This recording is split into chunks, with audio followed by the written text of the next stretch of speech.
Coming to you from the Deep South, this is the Blue Collar Leadership Podcast. High-impact leadership is not reserved for leaders, and it has nothing to do with your position, title, or rank. However, it does have everything to do with your character. It's time to climb to the next level and beyond, personally and professionally. Now, let's start making it happen with your host, Mack Story.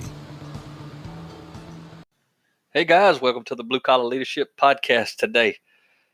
Today I'm talking to you about Chapter 5 from my book, Blue Collar Leadership and Supervision, Unleash Your Team's Potential, as we go through this 30-part series. So we're on 5 of 30 today. Chapter 5 is titled Defining Your Leadership Style. And the subtitle is, Do Others Follow You Because They Have to or Because They Want to?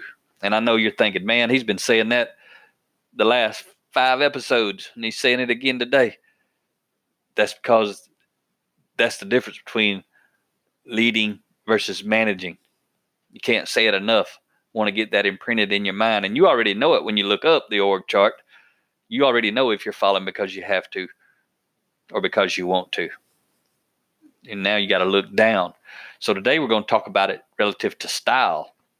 But I want to tell you a story, and I hope you listened to the last episode when we were talking about, when I was talking to you about artificial influence versus authentic influence. And I'm going to give you an example to kind of relate back to that principle that I was teaching you, and then now to actually tie it to today, talking about your leadership style. So I remember going into this plant, and I was there to lead process improvement, a 5-day process improvement event as a consultant. And I had been there quite a few times and worked in a lot of different departments. So I kind of knew a lot of the people. They knew me, and I had built trust and relationships and that sort of stuff. So the layout basically was multiple departments. Each department had like a team leader and then a supervisor over the team leader. Each department had both of those leaders. And then they reported to, say, a superintendent who was over multiple supervisors in departments. And so I was working in an assembly area, I believe, and leading a team of 6 to 8 people. And we needed some help from the welding department. Totally different department, different group. All we needed them to do is, weld up something and either fabricate something or fix something. I don't remember the exact details, but we just needed their help. And normally I could just walk over and ask for it and get it. And I could have done that during that week. I had authentic influence. I didn't have to have somebody reporting to me to get something done. But the superintendent,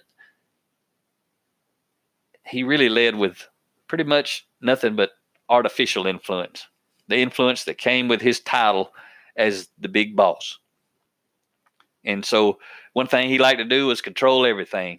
So he made it clear I needed to come see him if I needed anything at all, especially anything outside of the work area that I was in, because he knew how I like to run around and get stuff done. But he wanted to be in control so he could get some credit.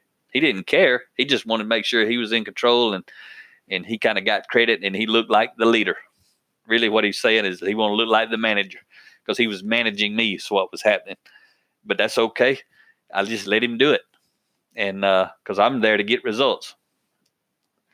And so this particular day I went to him. I said, hey, man, we need some help from the welding department. Will it be okay if I go over there and ask them to help us out? He said, oh, yeah, that'll be fine. No problem. He said, just wait right here. I'll have to get you an interpreter.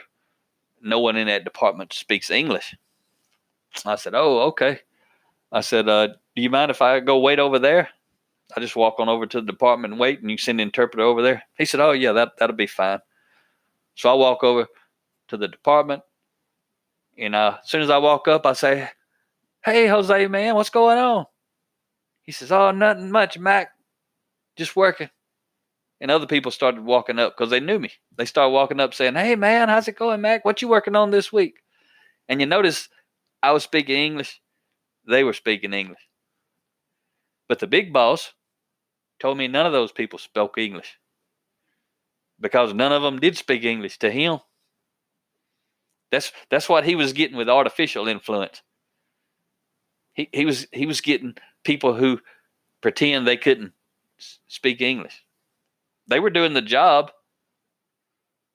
They got results. They were doing what they had to do, but speaking English was something they would have to want to do, because obviously they didn't have to speak English. They had a job there, so they didn't have to speak English to the big boss. And he thought they didn't. So I said, hey, man, I need some help down here in this assembly department. Can you come down and bring a guy with you and see what you can do? Oh, yeah, man, we can do that for you. So we go down. They figure it all out. It's all getting worked on. And then finally, here comes the interpreter. And I said, that's okay. We was able to figure it out. And sorry you had to waste your time and come out here, but we was able to take care of it. I didn't say, hey, these people speak English. I didn't go back to the big boss and say, hey, those people speak English. I didn't tell them, hey, the big boss said y'all don't speak English. I wasn't worried about all that mess. I was worried about getting results. I already had a relationship. I wasn't worried about stirring up some junk, because all that would do was decrease my influence. But the whole point of telling you that story was to help you see how real it is. I got lots of stories like that all over the place where I could get stuff done and no one reported to me. This stuff is so real, but it's only real if you can see it, understand it, and live it. People who live and work and operate purely based on artificial influence, they don't understand any of this stuff. They'll tell you all this is a bunch of hocus pocus. Just a bunch of fairy dust. They just talking a bunch of smack. The reason why is they have never experienced it. And they never will until they change their leadership style. Because their leadership style is to manage people. What I'm encouraging you to do is develop a leadership style, not a management style. I know it gets complicated, complex, dynamic, so many ways to talk about this stuff. And it's really crazy when you understand a lot of the different ways to talk about it. It's not so complicated when you don't know but one way to talk about it. So let's dig into this a little bit today about this style and just what does that mean? Every bit of this book, every bit of this series is all about helping you develop your style. I want to share a quote with you from Mahatma Gandhi. And he says, I suppose leadership at one time meant muscles, but today it means getting along with people. Managers of people don't get along very well with people. People do not like to be managed. Leaders of people, high impact leaders of people, get along very well with people. Think back to the 5 levels of leadership. As soon as you move above level 1, you're building relationships. You're building trust based on character. And then you move into level 3 and you're getting results. Now you've added in competency on top of character. And if you're sharing stuff and teaching people, growing and developing people beyond what's required, meaning you're helping them grow in the area of character, not just competency. Competency usually is required. We've got to teach them and train them to do the job. That's not what I'm talking about. I'm talking about going far beyond what's required and developing people in the area that's not required, which is usually character development. So you're given a position and you're told what and who to manage is usually how it works most often. You're given a position and you're told what and who to manage. When you get promoted, that's usually how it works. This is your area of responsibility, and these are the people you're in charge of, kind of thing like that. But how you lead is up to you. That's a choice. At the bare minimum, you got to manage things and people. That's the bare minimum. That's all you can do at level 1. But you can choose, remember, to lead people. The position does not define you. You define the position. It doesn't matter how everybody else leads or doesn't lead. It matters how you lead. How you lead is going to determine how much influence you have with your team, how much influence you have beyond your team, to the right, to the left, above. So your values will determine if people follow you because they have to or because they want to. Think about that. Your values are going to determine if people follow you because they want to or because they have to. And that's one place it gets complicated. People with shared values are going to follow you because they want to. People who don't share your values are only going to follow you because they have to. And when you think about that, and you think about the values, most people value being treated like a person. So if they're treated like an object, if the boss values treating people like an object and managing them, and the people value being treated like people and want to be led, well, there's going to be a conflict. Those people are going to follow the boss because they have to. So when it comes to climbing the leadership mountain, your leadership style will launch you like a rocket, or it's going to hold you back like an anchor. And if you learn to start leading like this, and you're in an organization where everybody manages, your boss manages, his boss manages, her boss manages, majority of people are managing, you start learning this stuff, you need to be getting ready to go, because you're not going to fit in anymore. And that's okay. While you're there, do an amazing job.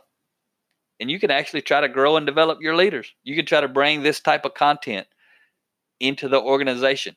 You may have enough influence to do that, but you may also have to prepare to go, because they have authority that they don't have to do this stuff if they don't want to.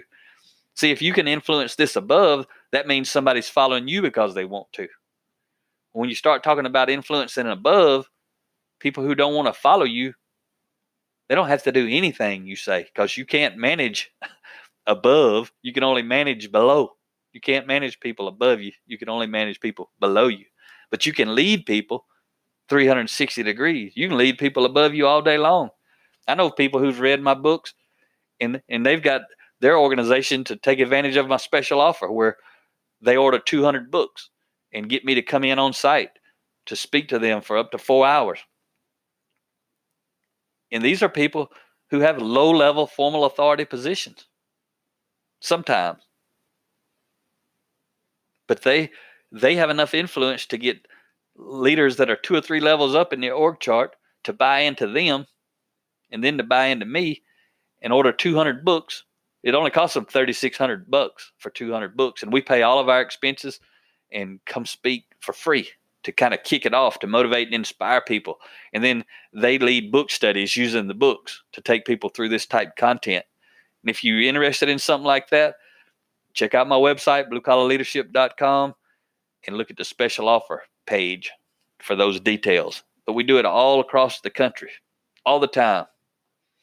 This year we've been in Ohio, Iowa, Florida, D.C., Seattle, Washington, Boise, Idaho, Yuma, Arizona, Texas, all over the place.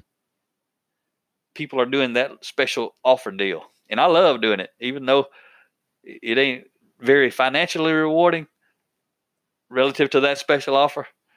I ain't trying to make money. I'm trying to make a difference.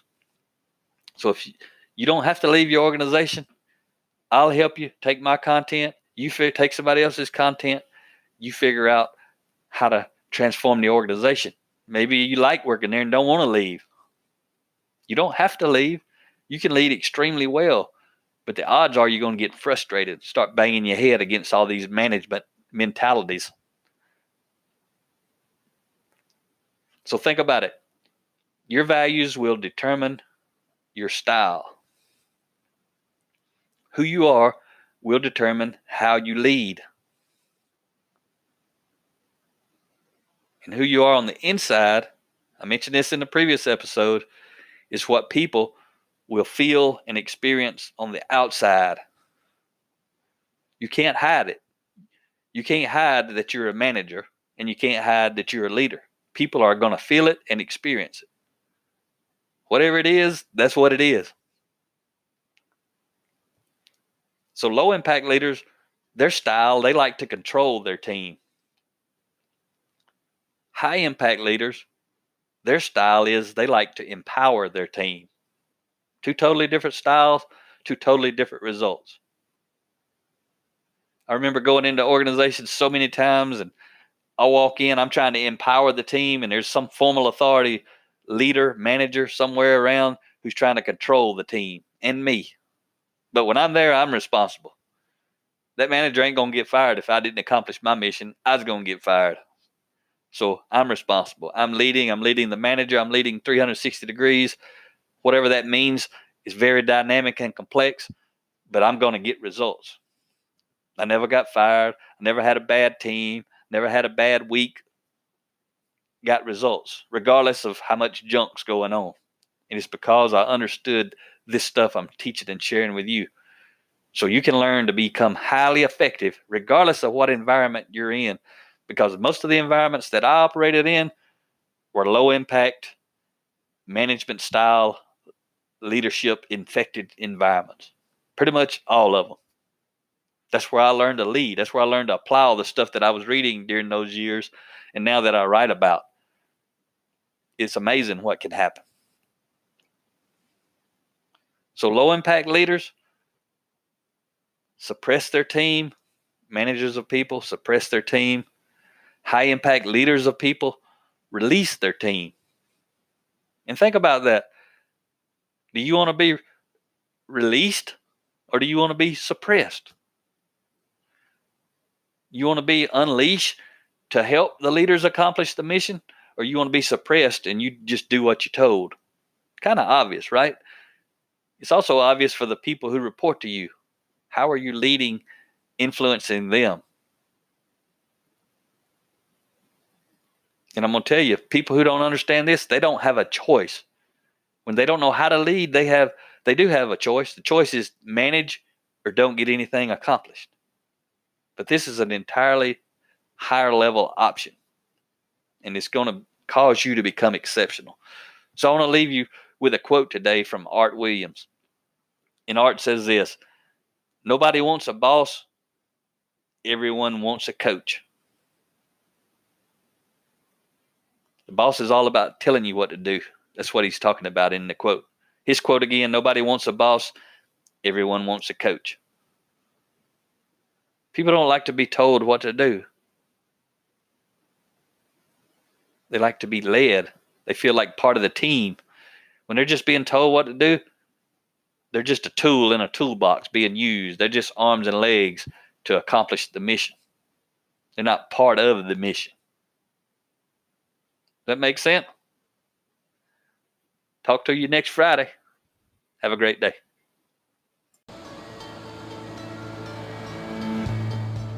Make it happen or someone else will. It might as well be you. Are you serious about taking your career and your life to the next level and beyond?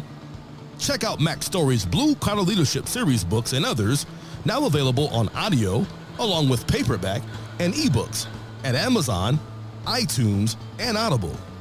Please visit bluecollarleadership.com to learn about Mack's books, programs, special offers, certifications, and more.